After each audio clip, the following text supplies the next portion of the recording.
Hi friends, எல்லாரும் எப்படி இருக்கீங்க? இன்றைக்கி உங்களுக்கு என்ன செஞ்சு காட்ட போகிறேன்னா, அவுல் கேசரி தான் செஞ்சு காட்ட போகிறேன். நம்ம ரவா கேசரி அடிக்கடி செய்வோம். அவுல் கேசரி ஒரு வாட்டி பண்ணி பார்ப்போம். அது எப்படி பண்ணலாம் பார்க்கலாம் வாங்க. ஒரு வாணலியில் நெய் ஊற்றி வச்சுருக்கேன். வெண்ணெய் காய்ச்சினதுனால அந்த நெய் தான் வெள்ளையாக இருக்குது. அவுல், நாட்டு சர்க்கரை, ஏலக்காய், பாதாம், முந்திரி, நெய் எல்லாம் எடுத்து வச்சுருக்கேன். நெய்யில் அந்த பாதாம் முந்திரியை, உங்கள்கிட்ட முந்திரியோ பாதாமோ இருந்தால் நல்லா செவக்க வறுத்துங்க. ஃபஸ்ட்டு செவக்க வறுத்து நம்ம ஒரு தட்டில் எடுத்து வச்சுப்போம். இந்த அதே நெய்யில் இந்த அவுல் 1.25 கப்பு அவுல் எடுத்து வச்சுருக்கேன். அந்த அவுலை போட்டு செவக்க வருங்க. இப்போ பிளேட்டில் எடுத்து வச்சாச்சு. உங்கள்கிட்ட ரெட் அவுல் இருந்தால் ரெட் அவுல் பண்ணுங்கள். எங்கிட்ட ரெட் அவுல் இதால் 1.25 கப்பு எடுத்து வச்சுருக்கேன்னு சொன்னேன்ல, அவுல் எடுத்து வச்சுருக்கேன்.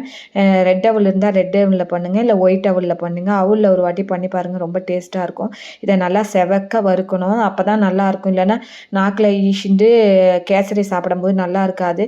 நம்ம எப்படி ரவாவுக்கு வறுப்போம் அந்த மாதிரி நல்லா செவக்க வறுத்து நம்ம ஒரு தட்டில் எடுத்து வச்சுப்போம். அப்படி இல்லைன்னா நெய்யை ஊற்றி ரவாவை மாதிரி இந்த அவுளையும் பொடி பண்ணிட்டு அதுக்கப்புறம் அதே நெய்யில் நம்ம செவக்க வறுப்போம். எப்படி வேணாலும் பண்ணலாம். இப்போ பாருங்கள், கொஞ்சம் நல்லா குறைன்னு, ரொம்ப நெய்ஸாக இல்லாது, ரொம்ப குறைன்னு இல்லைன்னா மீடியமாக நம்ம ரவா பதத்துக்கு அதை நல்லா பொடி பண்ணின்னு வந்தாச்சு. இப்போ 1.25 கப்பு நான் இதால் அவுள் எடுத்து வச்சுருக்கேன்.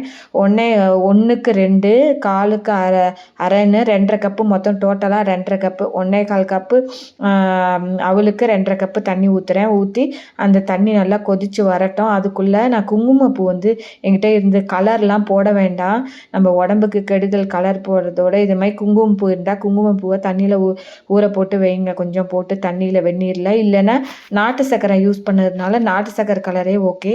நம்ம ரவா கேசரி பண்ணும்போதும் நாட்டு சர்க்கரையே யூஸ் பண்ணுங்கள். ஜீனிக்கு பிறகு ஜீனி கெடுதல்னு சொல்லும் போது அதை தவிர்க்கிறது ரொம்ப நல்லது. இப்போ பாருங்கள், தண்ணி கொதிச்சு வருது. இப்போ கொஞ்சம் கொஞ்சமாக அந்த அவுலை போட்டு நம்ம இப்போ தான் புதுசாக கேசரி கலரோன்னா அப்படியே கொட்டாதீங்க, பொறுமையாக சிம்மில் வச்சு கொஞ்சம் கொஞ்சமாக போட்டு கலருங்க.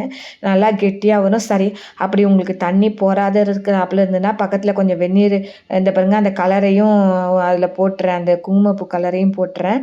நம்மளுக்கு போராத மாதிரி இருந்தால் பக்கத்தில் கொஞ்சம் வெந்நீர் எடுத்து வச்சுங்க, அதையும் கொஞ்சம் ஊற்றலாம். இப்போ இதுக்கு அளவு கரெக்டாக இருக்கும் உங்களுக்கு, அதனால் அதை எல்லாத்தையும் ஊற்றி அது கெட்டி கொடுத்துட்டு இப்போ நாட்டு சர்க்கரை 1.25 கப்பு அவளுக்கு 1.25 கப்பு நாட்டு சர்க்கரை, சரி இதுக்கு நாட்டு சர்க்கரை எடுத்து வச்சுருக்கேன். அதே மாதிரி அதை போட்டு கொஞ்சம் கொஞ்சமாக நம்ம போட்டு கலருவோம். நல்லா பாருங்கள், கலரியாச்சு, கெட்டி கொடுத்துட்டு வருது. இப்போ நெய் ஒரு அந்த நெய்யில் அந்த அவுள் வறுத்தோம்ல, அந்த நெய் மட்டும்தான் யூஸ் பண்ணியிருப்போம். இப்போ ஒரு 2 ஸ்பூன் உங்களுக்கு தேவையான அளவு நெய் ஊற்றுங்க. நெய்யை ஊற்றி 2 கலருங்க. இதுக்கு தேவையான ஏலக்காய் பொடி பண்ணி வச்சுருக்கேன், போட்டுட்டு நெய் கொஞ்சம் நிறையா ஊற்றினா தான் ரொம்ப டேஸ்ட்டாக இருக்கும். சூடோடு சாப்பிடுங்க அவுள் கேசரி, அப்போ தான் நல்லாயிருக்கும். எந்த கேசரியாக இருந்தாலும் சூடோடு சாப்பிட்டா தான் நல்லாயிருக்கும் நம்மளுக்கு. இப்போ இன்னும் 2 ஸ்பூன் நெய் ஊற்றிட்டு நம்ம இறக்க வேண்டியதான். சுவையான அவுள் கேசரி ரெடி. இப்போ முந்திரி பருப்பை நம்ம வறுத்து வச்சுருக்கேன், மேலே டெக்கரேஷனுக்கு வைங்க.